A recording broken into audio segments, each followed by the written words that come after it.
de vocês para a gente começar a gravar. Meus irmãos, boa noite a todos. Muito obrigado pela participação, pela presença de vocês. Esse já é o nosso quarto webinário da Grande Loja Maçônica do Estado do Tocantins e ficamos muito felizes de poder contribuir com todos vocês e nesse compartilhamento de experiências que estamos fazendo durante esse momento de distanciamento social. O nosso convidado de hoje é o nosso irmão Aldino Brasil, parte grão-mestre da Grande Loja Maçônica do Estado de Rondônia e grão-mestre honorário da Grande Loja Maçônica do Estado do Tocantins.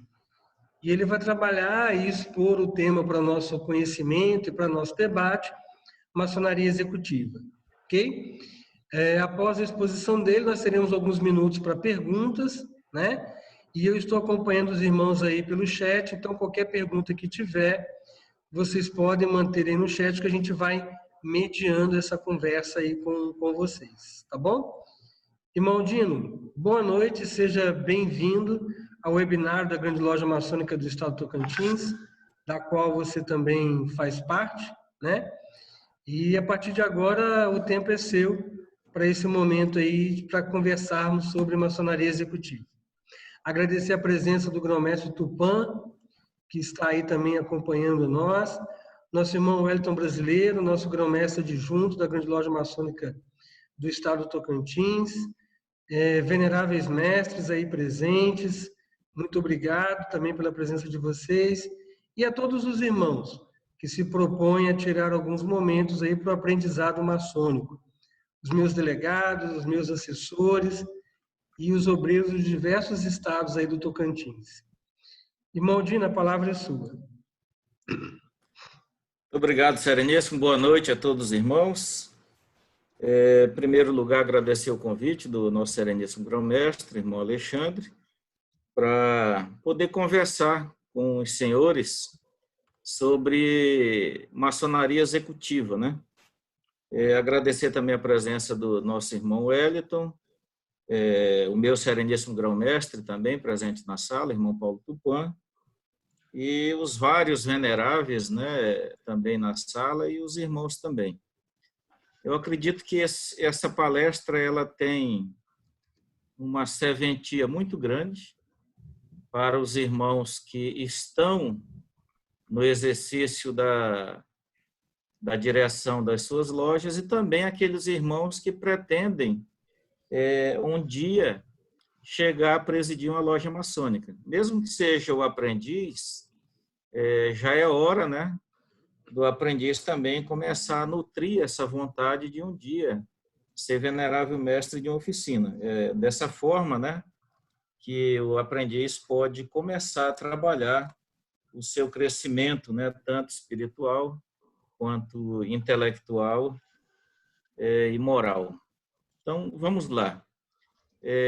Conversar com vocês, né, sobre maçonaria executiva. Eu não gosto de falar de palestra, porque a gente acaba aprendendo muito também com todos os irmãos, através das perguntas e das indagações, e com certeza serão muitas, né, se Deus quiser.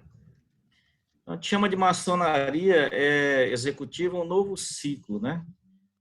O que é esse novo ciclo? Bom, a maçonaria ela já passou por 3 ciclos, que a gente pode chamar, né, de maçonaria primitiva ou a pré-maçonaria, né? Que isso vai há muitos anos atrás, lá nos mistérios persas, né? Os hindus, os egípcios, né? E várias outras civilizações lá do passado, né? Principalmente os mistérios judaicos de Salomão, né? Que muita coisa que a gente fala na maçonaria tem a ver, né, com a construção do Templo de Salomão. Depois desse ciclo, né, da maçonaria primitiva, essa maçonaria ela passou a ser operativa. E essa maçonaria operativa ela se estendeu, né, desde a Idade Média, né, e a Renascença, até a fundação da Grande Loja de Londres, em 1717. Na maçonaria operativa, os nossos antepassados eles trabalhavam de fato, né, na construção de templos, de catedrais, de palácios, né? E por aí vai. E o terceiro ciclo que eu menciono aqui para os senhores é a maçonaria chamada especulativa. O marco histórico dela é em 1717, com a fundação da Grande Loja de Londres, né? Não era ainda a Grande Loja Unida da Inglaterra. A Grande Loja Unida da Inglaterra só em 1813, quando a Grande Loja de Londres, né, juntou com a Grande Loja da Inglaterra. Esse momento, né, que a maçonaria foi especulativa, apesar da gente ter como marco histórico o ano de 1717, na realidade, a gente tem documentos históricos que atestam para a gente que a maçonaria especulativa ela começou um pouco antes, né? Pelo menos um século antes, a gente tem dados históricos da maçonaria já especulativa. Deixou de ser operativa, passou a ser especulativa.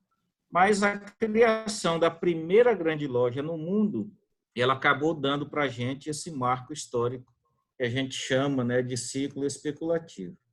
Bom, então a fundação da Grande Loja de Londres, ela determina, né, o fim da maçonaria operativa e marca o início do terceiro período, o terceiro ciclo, né, da história da maçonaria, que a gente chama de maçonaria especulativa, ou maçonaria dos aceitos, né, ou ainda, como diz Nicolas Lan, a maçonaria em seu aspecto atual de associação civil, filosófica e humanitária.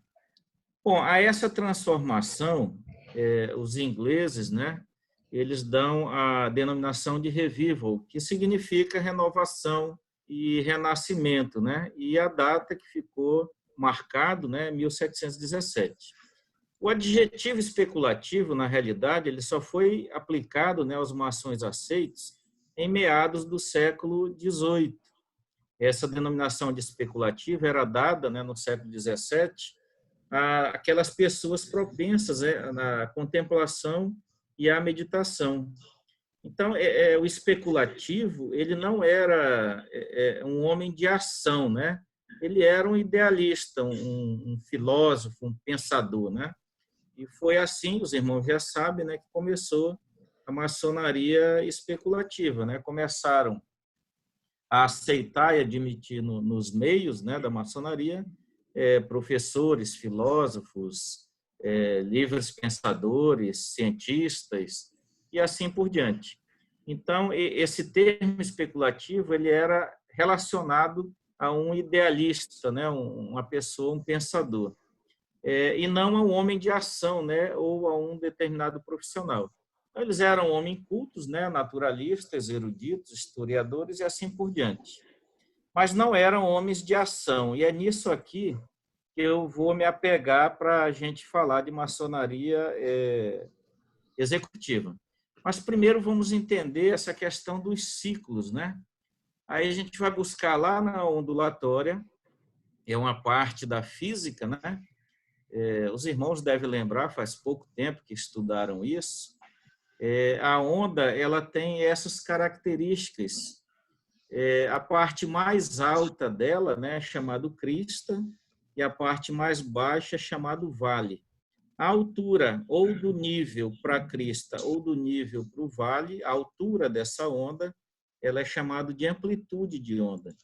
E o comprimento da onda, ela é a distância aonde um evento se repete. Então, por exemplo, a onda está aqui na crista, ela desceu, foi no vale.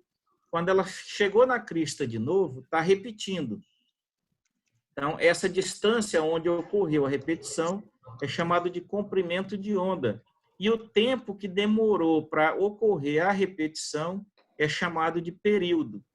Então, a gente vai ver que há uma relação aí do período, né, que é o tempo, com a distância que percorre, que é o comprimento da onda. E isso vai dar para a gente a velocidade. Mas nada disso, por enquanto, interessa nesse momento. Eu queria chamar a atenção de vocês que a onda, ela quando ela diminui, né, esse comprimento de onda, ela aumenta as repetições. E quanto mais ela afasta, né, ela abre esse comprimento de onda, ela diminui, né, as ocorrências, né? que a gente chama de frequência, que é o inverso do período, o inverso do tempo que ela gasta para fazer uma repetição. Bom, é baseado nessa expressão, né? O especulativo era um idealista e não um homem de ação, que nós vamos basear esse nosso trabalho sobre a maçonaria executiva. Então, a ideia, o que é? A gente deixar de ser especulativo, deixar de ser um pensador, um idealista, e passar a maçonaria para um nível maior de ação, um nível maior de execução. Então, quando a gente fala maçonaria executiva, não é aquele engravatado, não, de terno, que vai ser executivo de alguma empresa, não. É alguém que executa, né? É alguém de ação. Então, por isso o nome executivo. E a gente entende que esse novo ciclo, né, que a gente vai dar o nome aqui de maçonaria executiva, mas pode ser qualquer nome. Eu chamo de maçonaria executiva, mas pode ser que tenha outro nome, se os irmãos quiserem chamar também de outro nome, por aí vai. Esse novo ciclo, né, que a gente acredita, né, que ele está se aproximando, e eu acredito que nós, maçons, nós devemos nos adaptar a essas mudanças, né? E não são mudanças assim, muito significativas, né? A essência da maçonaria é a mesma, né?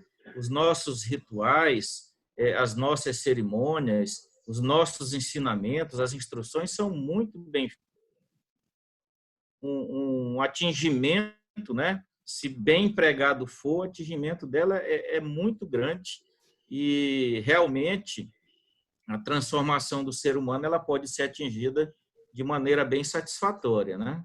Agora, essas mudanças elas vão requerer alguns procedimentos, né? Principalmente de comportamento dos irmãos, dos maçons, e uma inclusão, né, da maçonaria na era digital, ou seja, a gente entrou no século XXI, mas a maçonaria que a gente pratica ainda, ela ainda é a maçonaria lá de 1717, onde começou a maçonaria especulativa, né?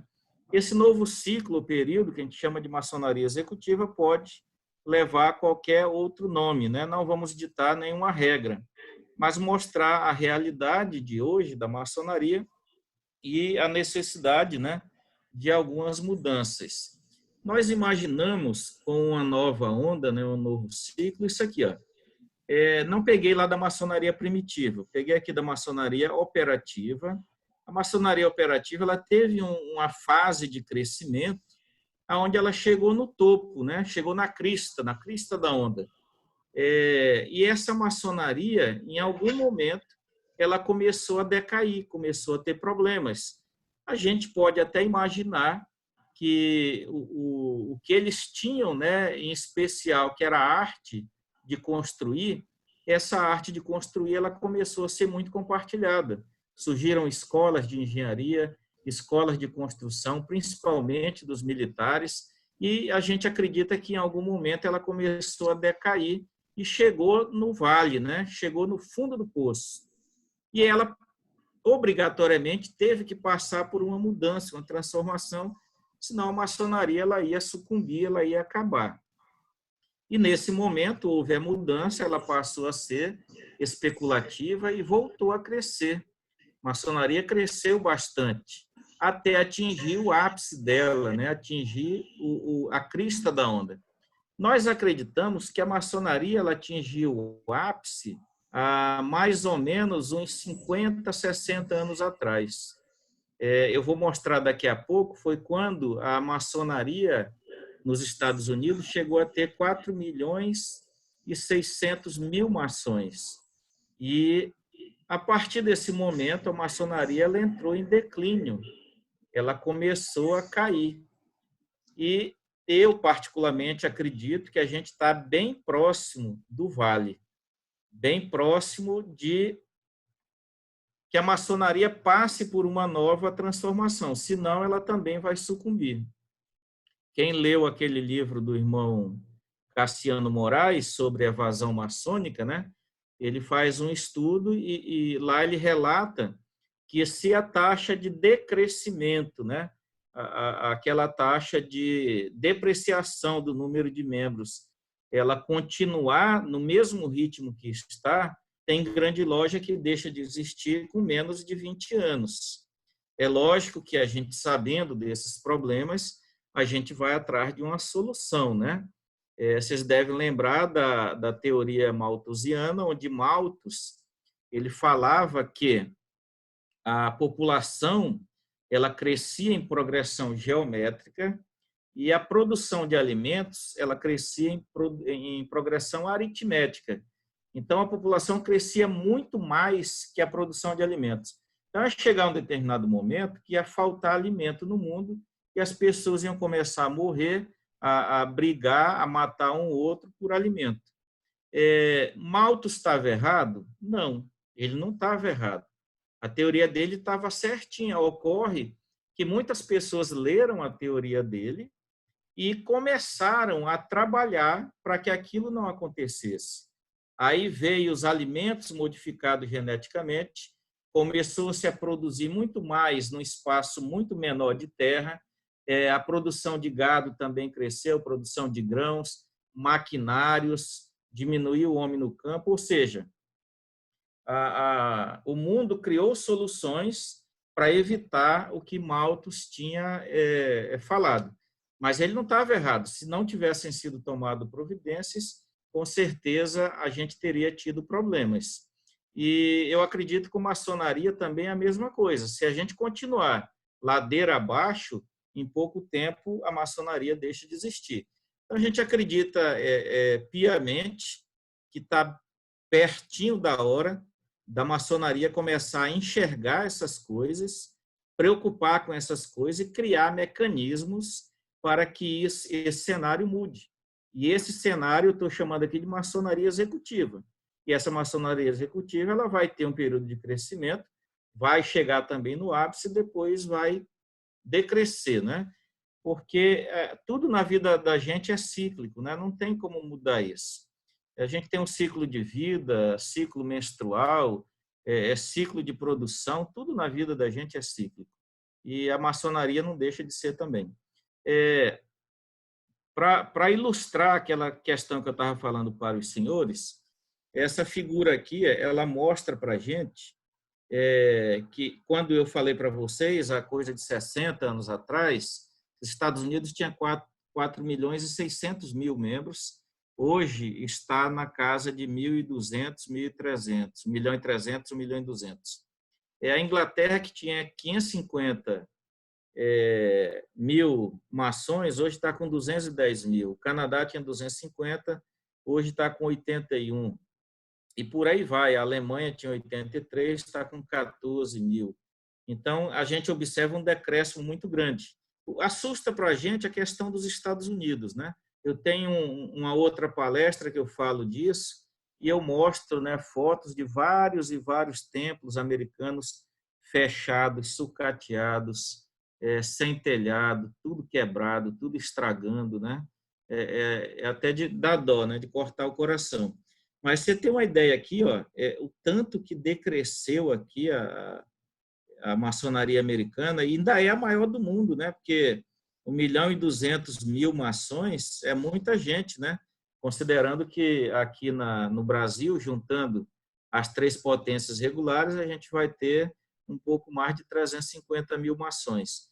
Então, o encolhimento, né, da maçonaria, né, o baixo número de membros, que a gente chama de evasão maçônica, nos leva a crer, né, que nós estamos nesse período de decadência, ou seja, descendo, né, a onda e já estamos perto do vale lá da onda.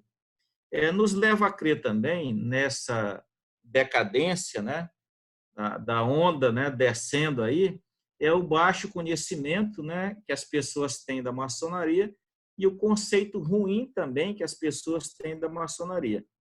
Essa pesquisa aqui ela foi feita em São Paulo e 60% das pessoas que foram entrevistadas, elas não conheciam maçonaria, não sabiam nem o que era. 20% diziam que eram neutros, né, sobre o conceito.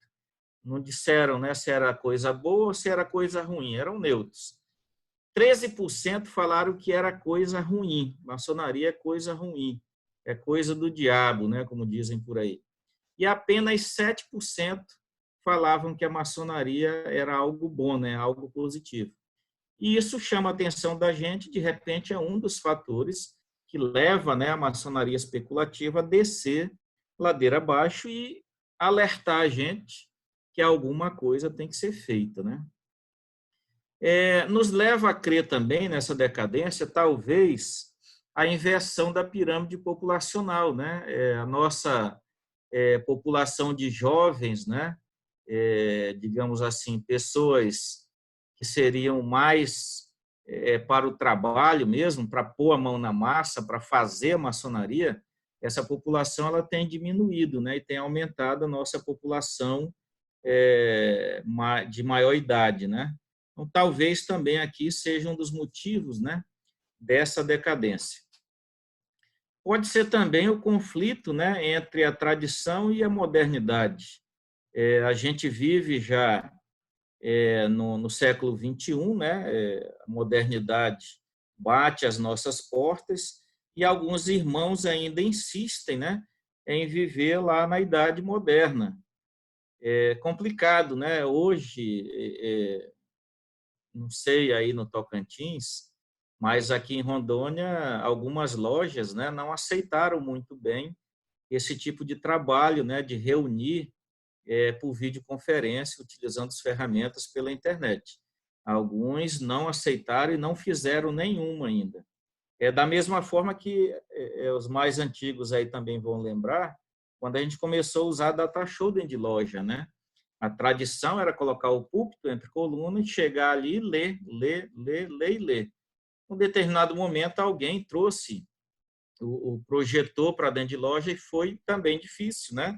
Não foi fácil, não. Muitos irmãos, à época, não aceitaram. Talvez também um dos motivos desta decadência, né, seja a pouca participação social. Talvez, né, a maçonaria atual ela deveria estar agindo mais, né, junto à sociedade, participando mais daquilo que a população precisa, né, procurando tornar feliz a humanidade como a gente prega, né, nas nossas reuniões. Talvez também seja a escassa difusão de atividades. Mas veja bem, quando eu falo de escassa difusão de atividades, eu estou me referindo aqui não ao maçom sair fazendo propaganda daquilo que a maçonaria faz. Não, isso não funciona, né? É igual quando você vê um irmão dentro de loja se elogiando muito, você já tem que desconfiar, né? Porque o autoelogio, ele não vale nada. Quem tem que elogiar são as outras pessoas.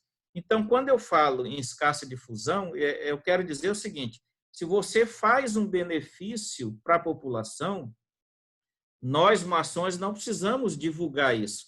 A própria população que recebeu o benefício, ela se encarrega de divulgar e difundir a maçonaria. Aí sim, o conceito de maçonaria começa a mudar. Eu vou dar o exemplo aqui da nossa casa de apoio aqui ao Hospital do Câncer, Hospital de Amor Amazônia, né? Que é o Hospital de Barretos aqui em Porto Velho. Quando a gente começou o projeto, né, da nossa casa de apoio, o conceito da maçonaria aqui no estado de Rondônia ele mudou muito.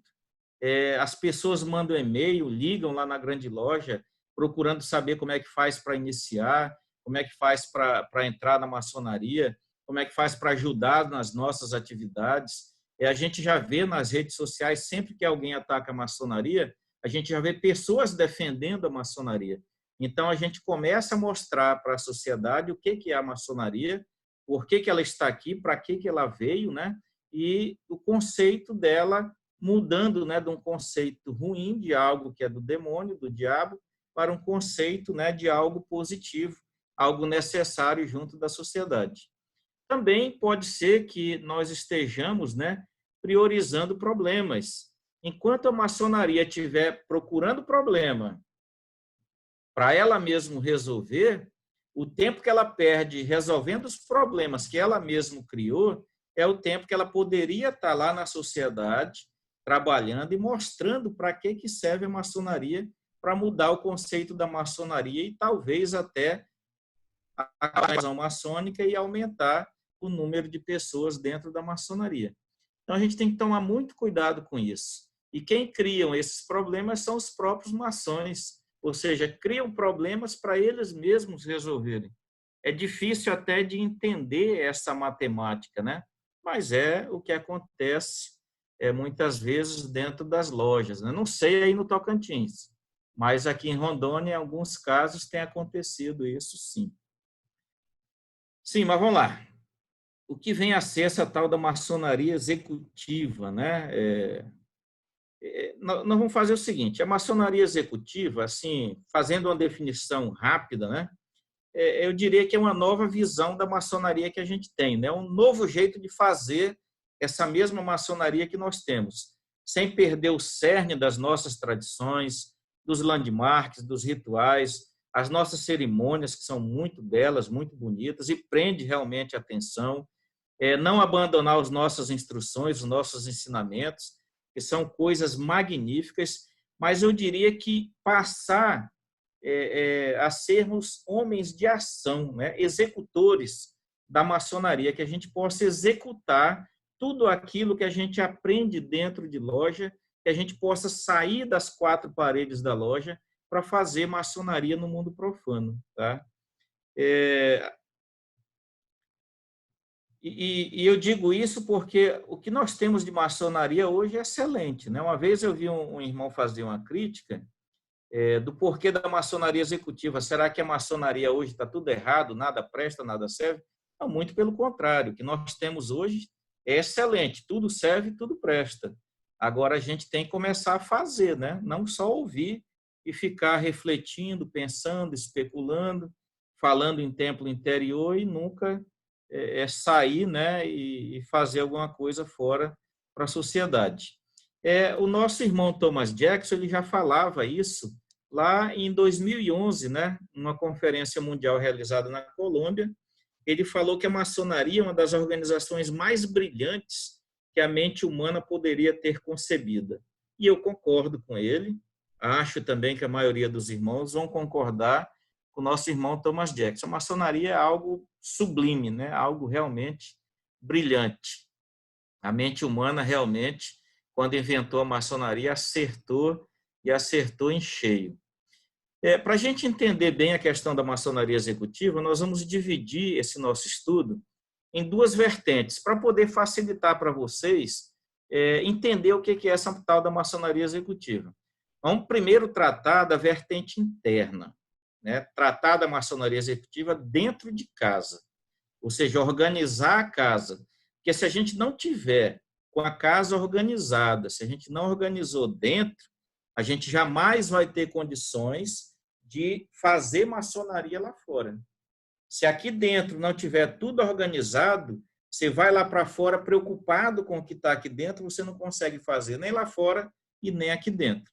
Então, primeiro é arrumar a casa. Depois que a casa estiver arrumada, a gente vai para a vertente externa da maçonaria executiva, que é sair de dentro do templo, né? Sair de dentro das quatro paredes.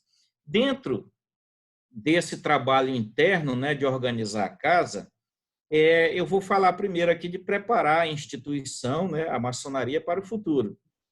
Tem um irmão aqui na grande loja de Rondônia que ele fala que maçonaria não é instituição porque não foi instituída, né, ela nasceu por si só.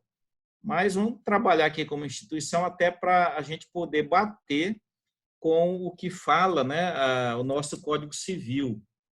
Então, veja bem, toda loja e grande loja, o que eu falar para a loja, entendo para a grande loja que é só mudar o micro para o macro, né? Não tem diferença nenhuma. Então, toda loja é uma empresa jurídica. Ela tem CNPJ, ela tem as suas obrigações, tem declarações que a loja tem que fazer todo ano, inclusive declaração de funcionário. Mesmo que a loja não tenha funcionário nenhum, ela tem que fazer essas declarações, declaração de imposto de renda. Se não fizer com 5 anos, o CNPJ da loja é suspenso, o CPF do irmão responsável por aquele CNPJ na Receita também sofre sanções. E para regularizar, se não me falha a memória, cada ano que você deixou de pagar, desses 5 anos, você vai pagar R$ 510 de cada ano para regularizar. São 5 anos, você vai pagar aí 2.500 e poucos reais para regularizar a loja. Então, tem que tomar muito cuidado. A loja é uma empresa, ela tem CNPJ, ela é estabelecida, né, pelo Código Civil como uma associação. Então, ela tem que ter seus direitos e suas obrigações. Outra coisa para a gente também preparar a nossa instituição para o futuro é ter planejamento estratégico. Toda loja tem que ter um planejamento estratégico. Dentro desse planejamento estratégico vem a questão da visão, missão e valores.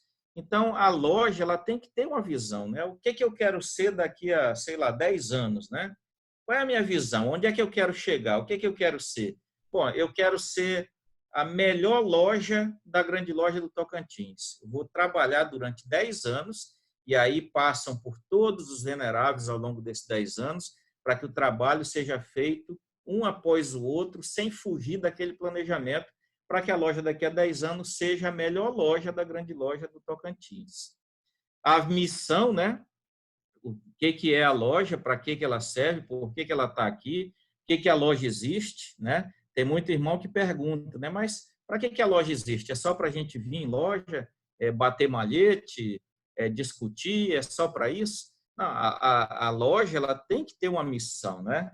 Por que a loja existe, né? Qual que é a missão dela nesse mundo atual? E os valores, que são aquelas coisas, né? E aí envolve pessoas também, envolve outros recursos tecnológicos, valores envolve tudo aquilo que você vai lançar a mão, né? Para fazer acontecer a tua missão e a tua visão.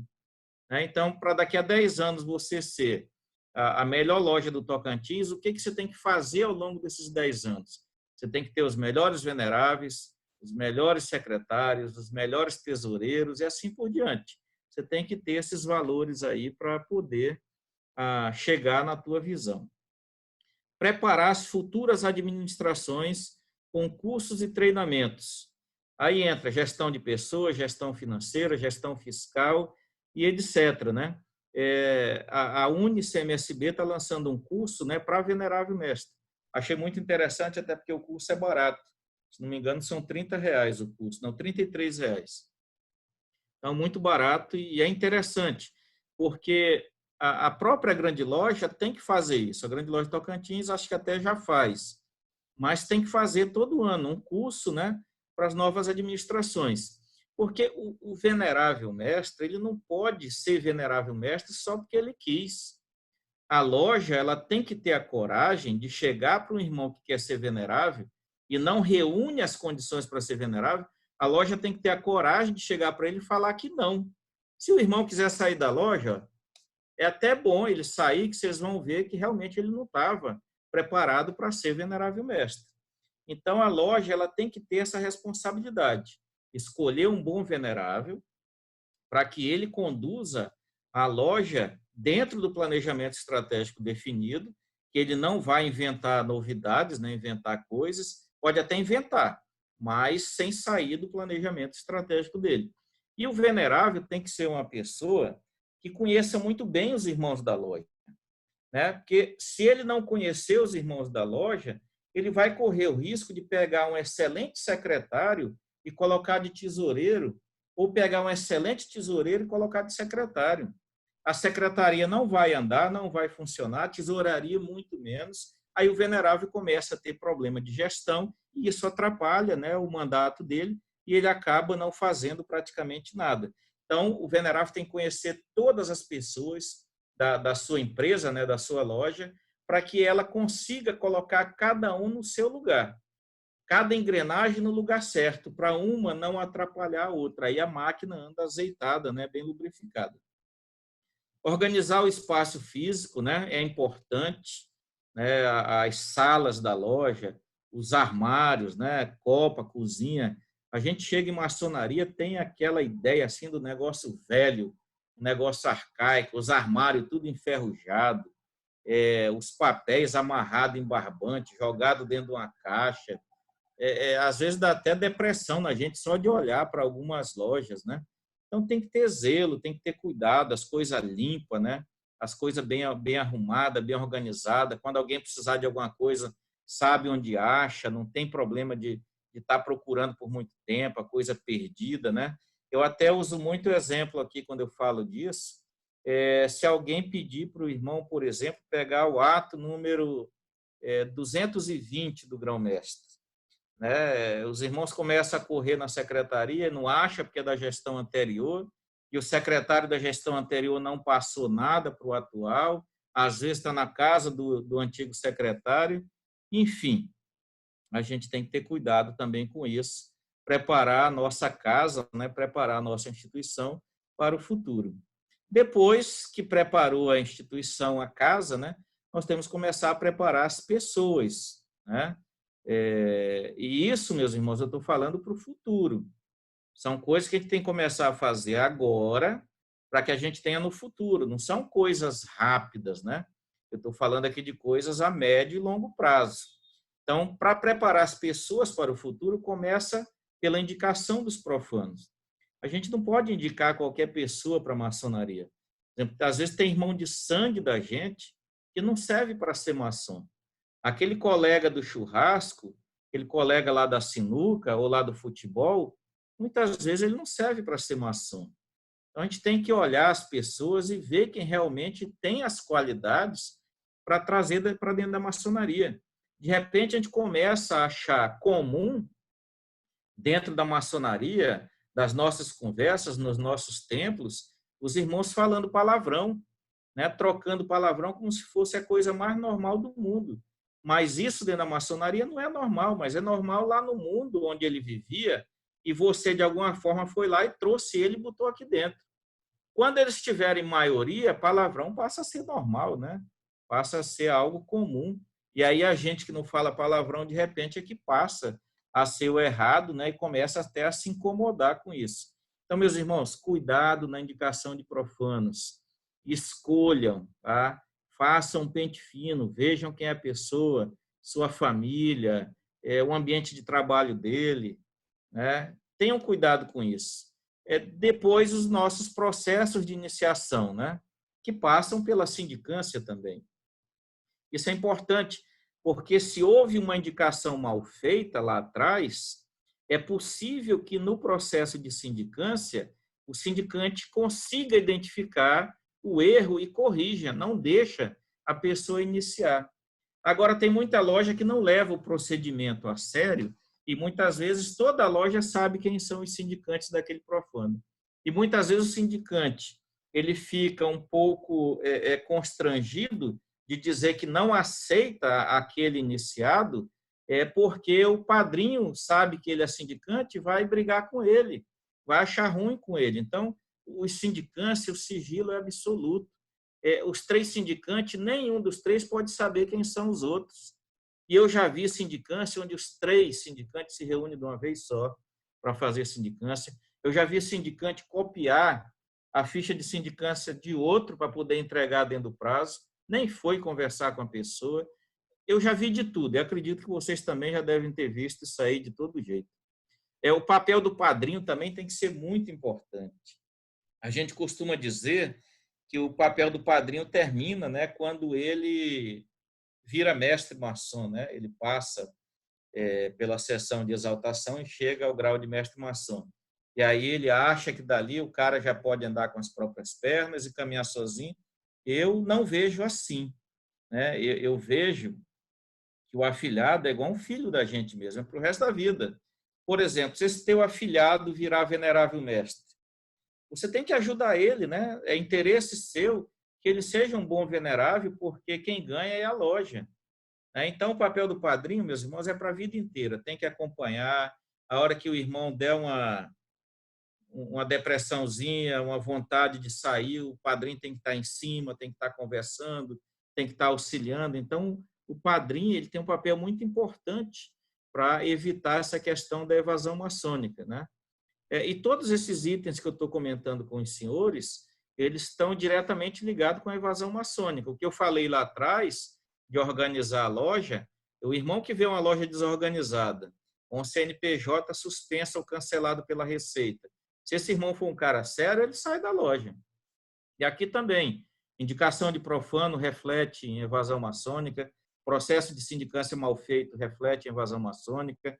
O descuido do padrinho reflete em evasão maçônica. Conflitos pessoais, né?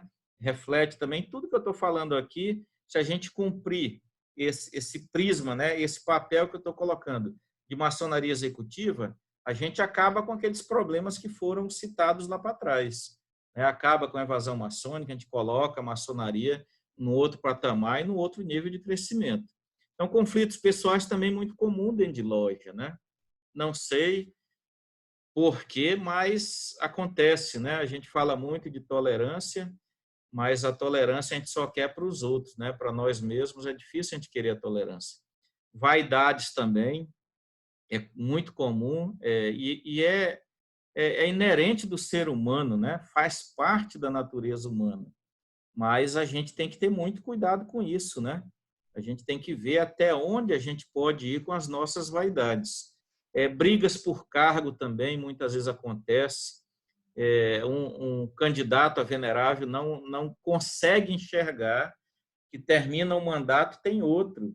Se tem dois que quer, ajuda o que está querendo, né? O que está na vez, o que tem mais condições, e deixa o teu para o próximo, mas não, briga, né? Disputa eleição, no final da eleição a loja divide, né? A loja racha, alguns saem da maçonaria e a gente vê que muitas vezes não estavam prontos ainda, né? Ainda, continuando na parte interna, né? A gente tem que preparar a loja para receber pessoas, né? A falta de instrução, né? Uma instrução mal feita, né? E isso vai ter um reflexo muito negativo na transformação do homem. E se a gente não consegue transformar o maçom, a gente tem dificuldades com tudo. Vou dar um exemplo aqui para vocês. Qual que é o papel da maçonaria? Fazer beneficência? Não. O papel da maçonaria é transformar o mundo?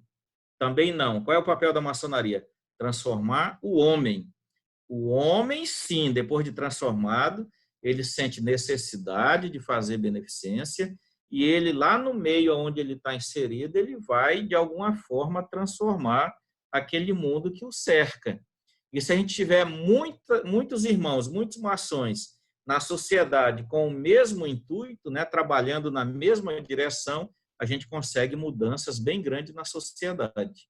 Mas como é que a gente consegue transformar o homem? Através dos nossos ensinamentos, né, nossas instruções e o aprendizado, né, para que o aprendiz ele consiga realmente trabalhar o autoconhecimento, para ele ver quais são os seus defeitos, né, ver quais são as suas virtudes, trabalhar para que esses defeitos sejam minimizados e que as suas virtudes sejam ampliadas. Então, esse é o papel da loja. O venerável mestre, quando sai de casa, ele tem que ter em mente já tem que ter preparado a sua sessão para que ele consiga trabalhar nos irmãos da loja o crescimento moral, espiritual e intelectual dos irmãos. Não tem outro jeito. O irmão tem que sair de loja melhor do que quando entrou. Senão, qual é a motivação que o irmão tem para deixar a sua família em casa e vir para a maçonaria, né? Se ele tem uma sessão ruim, na outra semana ele vai pensar 2 vezes antes de voltar. Agora, se ele tem uma sessão boa, em que ele conseguiu se aperfeiçoar e trabalhar o seu crescimento moral, espiritual e intelectual, ele vai contar os dias e as horas para voltar na loja de novo e continuar o seu crescimento. Sessões sem pauta, sem planejamento, né? Isso gera desmotivação e é o reflexo, né, da falta de instrução ou das instruções mal feitas, né? É importante, ao final de cada instrução, né, o venerável mestre abrir um debate. Porque, veja bem, só ler a instrução para o aprendiz, companheiro em loja, não adianta nada, porque ele já tem o ritual, ele já tem essas instruções para ler, ele tem a internet, então, após a leitura, tem que se abrir um bate-papo, um diálogo, né, para que a gente consiga trabalhar essas instruções no aprendiz, ou no companheiro, ou até no mestre, né? A tradição versus a modernidade também é algo que a gente tem que começar a pensar. Nós temos muitas coisas hoje a nível de internet. Essa pandemia, ela mostrou para a gente de forma assim muito veemente essa questão das videoconferências. Hoje eu posso estar falando aqui para os irmãos que estão em vários estados diferentes, em várias cidades diferentes. Quando que eu ia conseguir fazer isso aqui numa loja em Porto Velho? Quando que os irmãos viriam aí dos seus estados aqui para Porto Velho para assistir e conversar com a gente sobre maçonaria executiva, né? Então, essa modernidade, a gente tem que manter as nossas tradições, não vamos perder, as nossas tradições são muito boas, mas a gente tem que começar também a usar essa modernidade, né, sem perder a nossa tradição. Por exemplo, é possível fazer uma instrução por videoconferência? É super possível, né? É muito bom até fazer por videoconferência. Os ensinamentos maçônicos, eles são muito bem recepcionados, né, por irmãos na videoconferência, porque ele está no ambiente, em casa, sozinho. Na loja, geralmente, tem coisas que tiram a atenção dele, às vezes até a circulação do mestre de cerimônias, o aprendiz quer olhar para ver como é que é e aprender a circulação, tira a atenção que, nesse momento, penso eu, né, que os irmãos estão com a atenção voltada aqui para o que eu estou falando e para o que eu estou mostrando. Então, o ganho de aprendizagem disso é muito grande.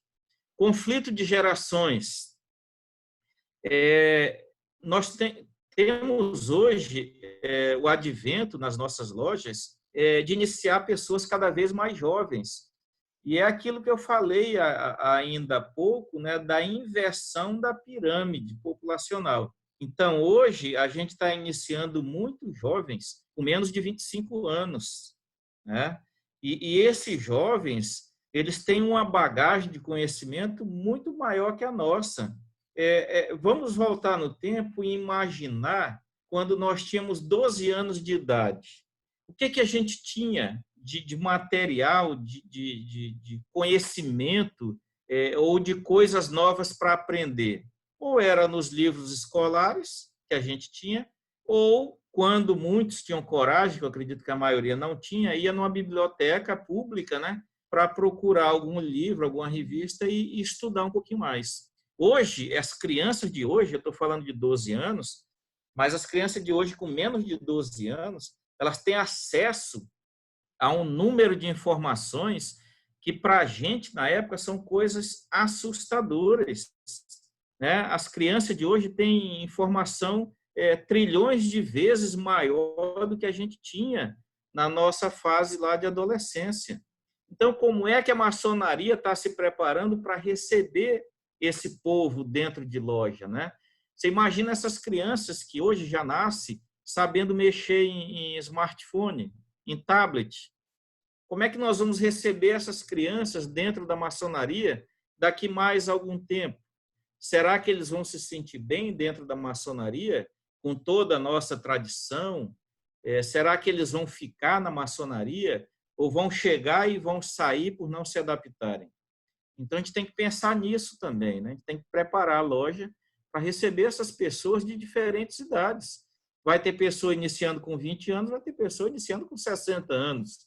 Como é que a loja vai lidar com isso, né? Então, a gente tem que começar a pensar nisso também para evitar a questão da evasão maçônica.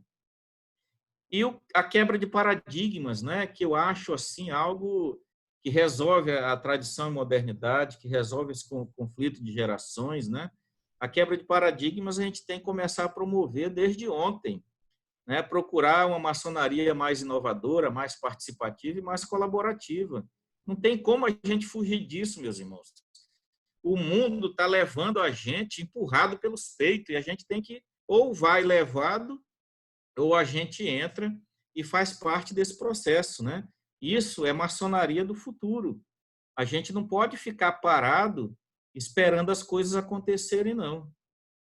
Agora vamos falar da parte externa, né? Você preparou a casa, preparou os irmãos, preparou tudo, agora sim, tudo resolvido lá dentro da maçonaria, a gente pode sair e fazer maçonaria junto à sociedade. Então, como eu disse, o homem é quem transforma o mundo, não é a maçonaria.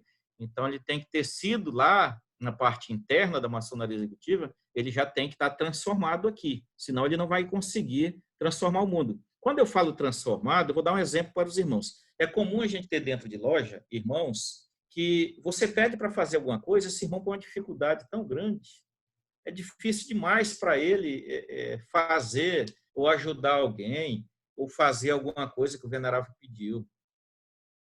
E tem outros irmãos que muitas vezes nem precisa pedir, ele já se ofereceu para fazer. Aí a gente vai culpar esse irmão que não quer nada com nada, que ele não quer fazer as coisas, ele põe dificuldade. É tipo aquele lá daquele desenho que tinha antigamente, do gigante lá do Gulliver, e tinha um pequenininho lá que falava, não vai dar certo, não vai dar certo. A gente não pode culpar esse irmão, a culpa é nossa, a culpa é da loja que não transformou esse irmão. A gente perdeu a oportunidade de transformar esse irmão. E se ele não foi transformado, ele não vai fazer maçonaria lá fora, muito pelo contrário, ele vai denegrir a maçonaria lá junto à sociedade e atrapalhar o crescimento da loja. Então, se dediquem, trabalhem, transformem esse irmão, porque ele vai ajudar lá na frente, vai ser um multiplicador de tudo aquilo que a maçonaria precisa fazer. Aumentar as atividades sociais, né? Aquilo que eu falei lá atrás. Nós precisamos estar junto à sociedade, né? Interessante que cada loja, depois que se organizar, senão não vai dar conta, ela adote, né, para si uma entidade social, uma creche, sei lá, uma casa de apoio, um hospital, para ajudar de alguma forma a fazer eventos, feijoada, para ajudar essas instituições, né? Essas atividades sociais, elas vão difundir o conceito da maçonaria, um conceito positivo de maçonaria. Precisamos aumentar também os posicionamentos públicos da maçonaria. A maçonaria precisa se posicionar, né? Ela precisa estar à frente da sociedade.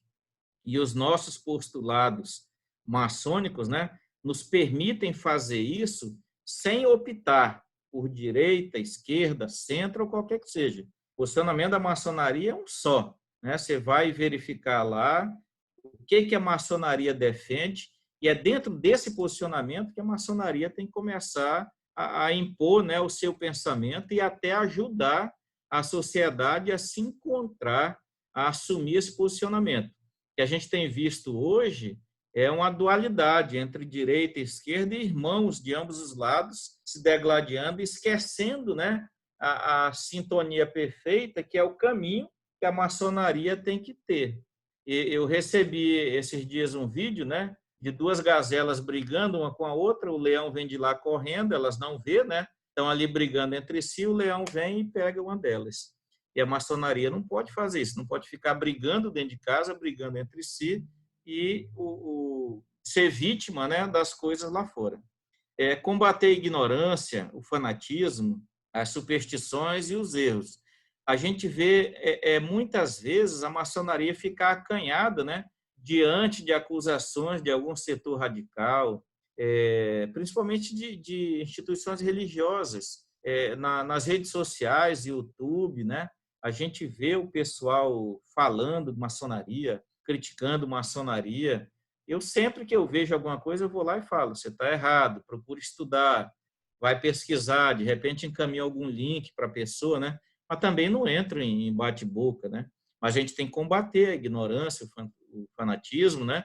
As superstições e os erros. Isso aqui a gente tem que estar direto, né? Não pode. E muitas vezes a gente faz ajudar, né? É comum a gente ver irmãos com aquele pin na lapela com um bodezinho, né? Esse bode, meus irmãos, vocês têm que pesquisar de onde veio. Alguém escreve no chat aí para os irmãos depois pesquisarem.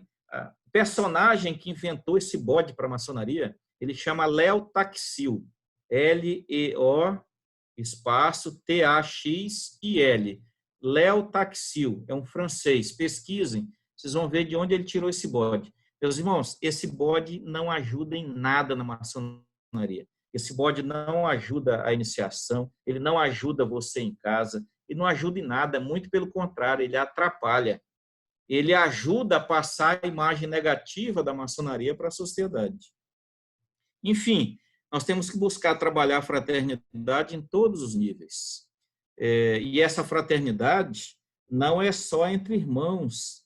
Essa fraternidade, quando eu falo ela em todos os níveis, são também todos os níveis sociais. O verdadeiro maçom, aquele maçom transformado, ele sente de ajudar as pessoas, ele sente necessidade de colocar essa fraternidade em prática, porque isso muitas vezes faz mais bem para ele que está ajudando do que para quem está sendo ajudado. Loja atuando junto à sociedade, né? Ainda falando dos trabalhos externos, né? A vertente externa. Nós precisamos, meus irmãos, implementar um processo de transformação e integração, né? Tanto no âmbito econômico, quanto no social e quanto no político, né? Hoje, a maçonaria não tem nenhum projeto, nenhum processo de transformação e nem de integração. Eu lembro que lá em São Paulo, a GLESP, né, junto com as outras potências regulares, eles criaram lá o GEAP, que era o Grupo Estadual de Ação Política. A finalidade para ser implementada nos municípios, depois nos estados.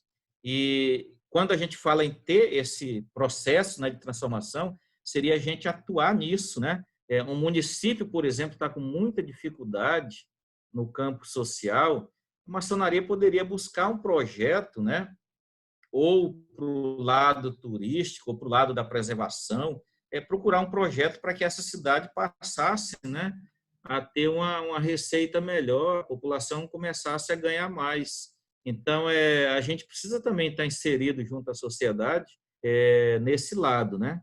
Gerar consensos globais, né, sobre o pensamento e a ação maçônica. Isso eu vejo que a CMSB tem feito, né, junto com a CMI, junto com a Conferência Mundial, né? A gente tem que defender a liberdade, a democracia, os direitos humanos, a justiça, a verdade, a paz, a solidariedade, a ecologia, né? Nós temos visto a maçonaria atuar de forma muito acanhada nessa parte da ecologia, e é essa parte da ecologia que vai levar à transformação mais concreta do mundo, né? A ecologia, ela vai colocar o mundo ou num outro patamar ou numa degradação que a gente não viu igual ainda no mundo, né?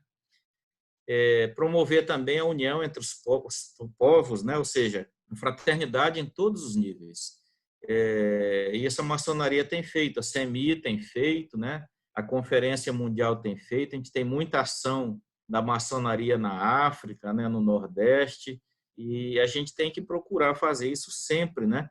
Mas se a gente não tiver com a casa preparada, a gente não consegue fazer nada lá fora. Desenvolver sistemas modernos de educação e docência maçônica, né? Tipo esse que a gente está fazendo aqui, que é a videoconferência. Será que isso tem que acabar quando acabar essa pandemia? Ou será que esse vai ser mais um instrumento de educação e docência maçônica que a gente pode continuar usando para o resto da vida, né?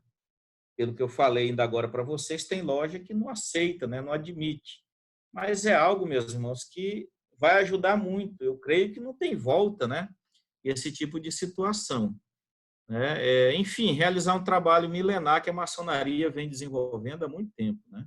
Tem que começar a trabalhar nisso. A maçonaria moderna, né, ou maçonaria executiva, ela precisa promover uma grande quebra de paradigmas. Nós temos que começar, meus irmãos, a praticar uma maçonaria mais participativa, colaborativa e disruptiva, né, rompendo muitas coisas que a gente tem com o passado, né, e agir de forma proativa. Por isso, né, que nós temos que rapidamente investir em sistema de comunicações, plataformas virtuais, dados estatísticos. Sem estatística, a gente não consegue planejar, a gente não consegue fazer planejamento estratégico se a gente não souber o que está acontecendo e para onde a gente quer ir, né? Redes colaborativas, relações globais. Eu lembro quando a grande loja da Inglaterra colocou no seu site para as pessoas preencherem. Eu lembro que isso, alguns anos atrás, foi algo terrível, né? Os irmãos criticaram muito. e diziam, né, que agora, na Grande Loja da Inglaterra, bastava preencher um formulário que já virava maçom. Não, não era isso. Ele ia colocar lá um interesse em iniciar. A partir dali, ele ia passar por todo o processo de iniciação, como sempre foi, né? Apenas ali estava aumentando a demanda, né? A gente não tem isso em Rondônia, mas, como eu falei, o simples fato das ações sociais que a gente tem feito já traz as pessoas a procurar um pouco mais, né? Aprender um pouco mais sobre o que é maçonaria e como é que faz para entrar, né? Muitos ainda falando que querem entrar para a nossa religião, né? A igreja de vocês, como é que eu entro para a igreja de vocês, né? Então, isso a gente tem que filtrar. Recebe, né, o pedido por e-mail, ou qualquer que seja o outro meio, submete a alguma loja para que ela faça o procedimento como tem que ser, né, com todo o rigor que teria que fazer. Não podemos acompanhar a evolução, né? E essa evolução ela acontece de forma muito rápida, meus irmãos. Se vocês pesquisarem na internet, o mapa global da internet, vocês verem como é que isso está evoluindo, é muito rápido. E a gente não pode só acompanhar essa evolução, a gente tem que fazer parte dessa evolução. Nós temos que ser protagonistas dessa evolução, porque senão, como eu falei antes, essa evolução ela vai te levar nos peitos. Mesmo que você não queira, você vai caindo, né, se embolando, né? Como a gente fala aqui na região norte, é o zimboléu, né? E vai sendo levado. E você deixa de fazer parte disso, você deixa de contribuir para essa evolução e vai levado, né? Vai levando, né? Vai sendo levado. Charles Darwin ele já falava, né? Não é o mais forte que sobrevive e nem o mais inteligente, mas sim aquele que melhor se adapta às mudanças. E nós estamos preparados para essas mudanças, nós vamos nos adaptar a essas mudanças, ou a maçonaria especulativa vai acabar com a maçonaria no mundo e nós vamos ficar por isso mesmo. Essa nova maçonaria que a gente fala, né, ela tem que se reinventar, tem que se redescobrir. E esse turbilhão de mudanças, ele é muito rápido, é muita coisa acontecendo ao mesmo tempo, e a gente tem que se apressar, porque senão a gente está enrolado, a gente não consegue acompanhar.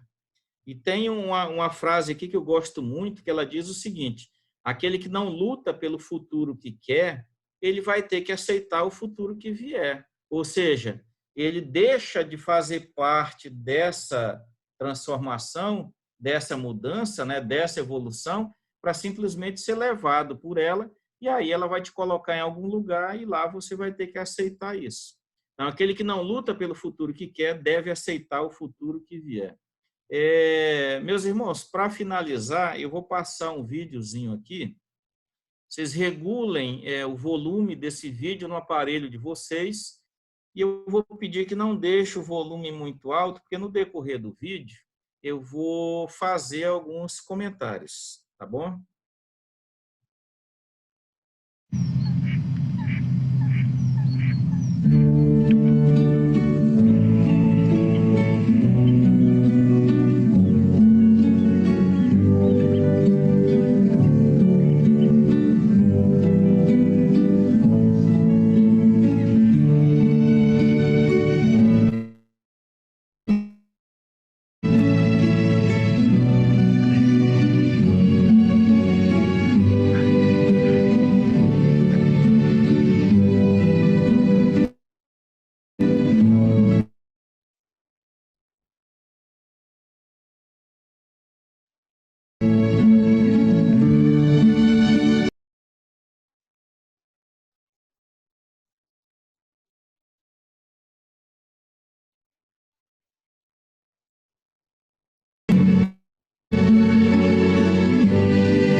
abrir um momento aqui para as perguntas, né? Deixo aí com os senhores o meu celular com o WhatsApp, o meu e-mail. Os irmãos precisarem de alguma coisa, fiquem à vontade, né? E eu gostaria só de lembrar que os irmãos contraíram, né, a obrigação de estudar a maçonaria. Em sua história, né, é importante. Quem não conhece a sua história não pode trabalhar o seu futuro. Nos símbolos, né, e a nossa simbologia ela é muito vasta, mas a gente tem que lembrar que os símbolos eles servem para ocultar e não para revelar a nossa doutrina. E também sua moral, né? E lembrar que a gente jurou fidelidade e dever, né? Seja ele qual for. Então, meu recado para os irmãos é: aprendei e ensinai. Eu vou ficar muito triste se esse trabalho meu, esse tempo que nós ficamos juntos até agora, vocês aí me ouvindo, né? Vou ficar muito triste se isso morrer hoje aqui. Eu gostaria que vocês pegassem esses slides, levassem para as suas lojas e fizessem essa mesma palestra, essa mesma apresentação em vossas lojas. Levem isso aos irmãos. Sejam multiplicadores, né? Aprender e ensinar. Não adianta a gente guardar esses ensinamentos para si, porque quando a gente morrer, isso vai junto para o túmulo. Então, vamos deixar um legado para os irmãos, tá? É esse o recado, é isso que eu queria dos irmãos, pedir que os irmãos estejam sempre preparados para isso. Irmão Dino, muito obrigado pela sua participação. Eu sei que você está aí apertado do horário, mas tem algumas perguntas que eu fui anotando, que os irmãos foram fazendo aqui. Algumas você acabou respondendo, mas eu vou refazer e aí você, de maneira bem objetiva, até por conta do seu tempo, responda para nós, por favor. Mas eu gostaria de iniciar pedindo que você fizesse aí uma breve recapitulação do que você disse durante o vídeo, porque o áudio do vídeo estava muito alto e acabou encobrindo a sua voz, e muitos irmãos não entenderam. Então, você poderia começar aí com 30 segundos, recordar o que você disse durante o vídeo, por favor. Eu até pedi para os irmãos baixarem o volume, que eu já tinha testado realmente se o volume do celular ou do computador dos irmãos estiverem alto, ia dificultar. Mas em rápidas palavras, aquilo ali é uma revoada de estorninhos, né, ou andorinhas aqui na nossa região. É um fenômeno muito comum aqui nas Américas, né? E por que eles fazem aquele balé, aquele sincronismo? Porque quando eles formam aquilo, eles conseguem formar figuras gigantes e aquilo muitas vezes afugenta os predadores, né? Ou seja, aquilo ali significa vida para eles. E o que é interessante é que eles fazem aquele balé, aquele sincronismo, um passa pelo outro, e nenhum bate no outro, nenhum maltrata o outro, nenhum machuca o outro. Então, essa união deles, esse jeito de trabalhar em sincronismo, trabalhar junto, trabalhar em união, isso representa vida para eles. E é exatamente isso que eu queria desejar aos irmãos, que conseguisse trabalhar coeso, junto, né, em sincronismo, e que nenhum ferisse o outro, nenhum maltratasse o outro, e que essa união pudesse significar para a gente também vida, né? Que a gente continuasse o crescimento da maçonaria, o trabalho da maçonaria unidos, porque a união ela nos fortalece, né? Ela nos torna melhores, inclusive. Foi isso. Aldino, a primeira pergunta que foi feita: como reformular essa nova onda denominada maçonaria executiva, tendo em vista notar-se uma certa resistência de alguns irmãos em relação às novas tecnologias? Você falou um pouquinho disso, mas se puder aí em breves segundos recapitular.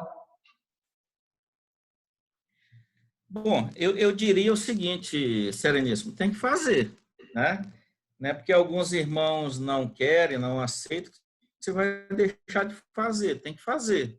É aquela história, né? Quando você vai começar alguma atividade na maçonaria, é comum no início os irmãos não aderirem àquilo, né? E você começa sozinho, daqui a pouco vem outro, vem um, vem dois, vem três, daqui a pouco está todo mundo fazendo. Então tem que fazer. Quando a gente começou a usar projetores, né, data show, que a gente chamava antigamente, dentro dos templos, houve muita resistência também. Depois eles mesmos, esses irmãos que não queriam, perceberam que o aprendizado era muito melhor, porque o audiovisual ele ensina mais, né, do que só a palavra, né? Porque muitas vezes a palavra por si só não te prende a atenção. Então eu diria isso, meus irmãos, façam, né? Tem que fazer. Às vezes um ou dois, três irmãos não vão querer, mas com o tempo eles vão entender que é bom, vão ver que é bom e eles vão continuar, vão seguir o barco, né? Então façam, tá? Não esperem que os outros façam por vocês, não, né? Façam o que tem que ser feito. Irmão Aldino, você afirmou que talvez estivéssemos perto de atingir o vale, e sabemos que toda mudança de ciclo tem de haver um marco. A pandemia não seria esse marco, visto que atingiu todo mundo e podemos admitir que pós-pandemia seria o início do novo ciclo? Eu acredito muito nisso, Alexandre. Foi bom você ter tocado nesse assunto, porque a evasão maçônica ela é realidade. Aqui no Brasil, a gente ainda não consegue ver assim com muita clareza, porque a gente está naquela, né, de empatar. Parece que o que entra sai e a gente continua ali sempre na mesma quantidade. Mas daqui mais algum tempo a gente começa a decrescer também, igualzinho aconteceu lá no mundo lá fora. Então acredito que essa pandemia ela vai sim referenciar essas novas tecnologias que a gente precisa adaptar e usar. Eu acredito que a gente começa com isso a diminuir um pouco da evasão maçônica, porque o irmão que não pode ir numa sessão presencial, ele pode muito bem participar de uma sessão virtual. O irmão está em Londres, está nos Estados Unidos, está em outro estado, ele pode participar, ele pode aprender, né? Ele pode contribuir também de onde ele está. Então, eu acredito muito nisso. Talvez essa pandemia seja um marco histórico, não só para a maçonaria, mas para o mundo inteiro. Irmão Aldino, você não acha que para que ocorra essa mudança, os grãos-mestres deveriam pôr em prática o que sugere o nosso irmão Cassiano em seu livro Evasão Maçônica, ou seja, valorizando os aprendizes, orientando melhor os sindicantes, dando cursos às lojas e dando mais apoio aos veneráveis mestres, em especial aqueles menos cultos? Aldino, essa aqui foi uma pergunta dos irmãos, né? Aqui na Grande Loja do Tocantins, a gente vem tentando implementar essa prática. Toda a Assembleia da Grande Loja tem oficinas para os delegados. O curso de venerável, temos uma parte já online, né, e outra parte presencial, mas queria que você comentasse a pergunta do irmão. Sim, veja bem, essa parte do Cassiano é uma parte da maçonaria executiva. Quem acompanhou a apresentação viu que é apenas uma parte, né? Uma das partes internas da maçonaria executiva. Tem que ser feito. E eu diria mais, Alexandre, não tem que ser feito só pelo grão-mestre, não, viu? Tem que ser feito também em loja pelo venerável mestre. E como eu disse na apresentação, tem muito aprendiz em loja que um dia vai ser venerável. E é a hora, o momento dele aprender para quando chegar em venerável ele estar preparado e não querer ser venerável por mera vaidade. Então, não só o grão-mestre tem que fazer isso, mas os veneráveis também têm que difundir isso entre os seus obreiros, preparar os seus obreiros para o futuro. Ok? Considerando o exemplo das ondas de um ciclo para outro, há o fator denominado amplitude dos ciclos já existidos, que existem e que pode vir a existir. Pergunta-se: as amplitudes não são iguais. Até agora, o que se avalia sobre as perdas sofridas pela maçonaria, em seus diversos aspectos que ela propõe, nesses diversos períodos existenciais, na verdade, o que ele coloca assim, as amplitudes são diferentes, né? E se essas perdas podem interferir nessa amplitude, para mais ou para menos. Eu diria que na onda, a amplitude ela vai significar o tempo, né, que a gente fica com aquela atividade. O que vai significar para a gente a velocidade com que isso ocorre, né, é o período, né? Ou a frequência, que a frequência é o inverso do período. Então, o que é a frequência? É quando o evento ele se repete. Então, por exemplo, da maçonaria operativa para a maçonaria especulativa, a gente pode ter demorado aí vários séculos, né? Mas da especulativa para a executiva, isso já vai acontecer de forma mais rápida. E da maçonaria executiva para uma outra maçonaria, talvez o tempo seja mais rápido ainda. Porque com esse crescimento do mundo, né, de tecnologias, como é que eu vou dizer, de encurtamento de tempos, né, de espaço. Eu posso aqui de Rondônia estar hoje trabalhando com os irmãos aí no Tocantins, em outros estados. Eu acho que com isso as coisas começam a acontecer muito mais rápido. E aí a frequência com que esses ciclos vão acontecer também vão aumentando. Por exemplo, o tempo que um determinado item da moda demora para voltar à moda de novo, né? Então, esse período a gente chama de frequência, né? Ou seja, o período é o tempo, a frequência é o número de vezes com que isso vai se repetir. Então, acredito que de agora para frente as coisas tendem a ocorrer de forma mais célere. Uma grande loja e uma loja informatizada, ela pode fazer muito mais trabalho em menos tempo do que fazia antes. Então, o tempo que a maçonaria operativa demorou e o tempo que a maçonaria especulativa demorou, talvez a próxima mudança já seja mais rápida. Ótimo. Aldina, última pergunta, antes das considerações finais. Maçonaria executiva seria ser maçom fora de loja? Seria executar. Agora, você não consegue ser maçom fora de loja se você não fizer primeiro o dever de casa. O que fala os nossos rituais, né?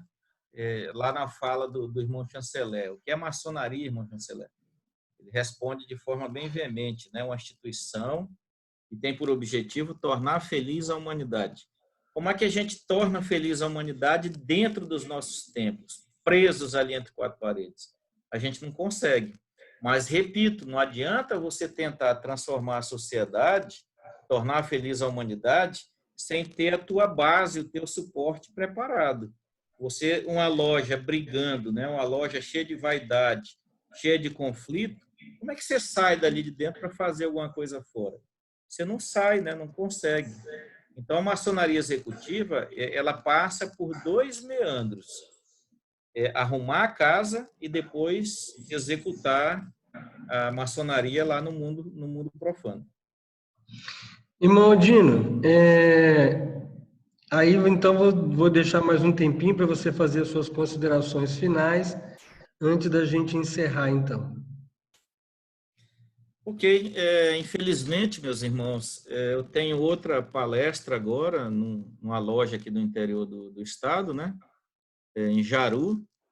Eles me chamaram para falar sobre o painel da loja de mestre, né? Que é a primeira instrução do mestre maçom. Então, vou ter que me ausentar. Gostaria de ficar com os irmãos até o final, responder mais perguntas, mas de qualquer forma também podem mandar no meu contato as perguntas que quiserem, né? Que acharem pertinente, que a gente vai responder da melhor maneira possível. E te agradecer, mano. Agradecer veementemente pelo convite, né? Por poder discutir maçonaria com os irmãos. Isso faz bem para a maçonaria. É louvável a sua atitude. E espero que mesmo após o término dessa pandemia, essa atividade continue, né? Marca um dia da semana que não atrapalha as sessões das lojas e continuar esse trabalho. É muito bom, é muito gratificante. E eu vou falar para vocês, né? Falar sobre maçonaria é algo sempre muito bom, algo que faz bem para a gente, né? Então, mais uma vez, minha gratidão aos irmãos que ficaram aí até agora, né? Assistindo e participando desse trabalho. Então, com a permissão sua, meu Sereníssimo, nós vamos ter que nos ausentar e já entrar em outra sala, né? para fazer esse outro trabalho. Obrigado, mano. Obrigado, meu irmão Dino. Obrigado, teremos outras oportunidades aí, viu? Vá em paz, muito obrigado mesmo.